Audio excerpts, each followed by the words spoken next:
Sana'y marinig mo ang aking sasabihin, Mayor, Mr. President. You are the image of sacrifice and courage. You are the epitome of a leader who gave it all, but asked for nothing.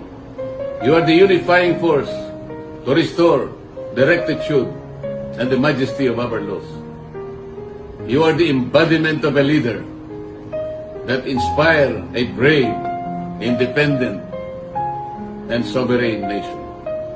Sana'y marinig mo ang aking sasabihin, Mayor, Mr. President.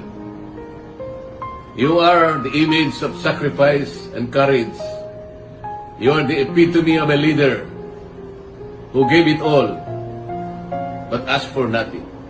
You are the unifying force to restore the rectitude and the majesty of our laws.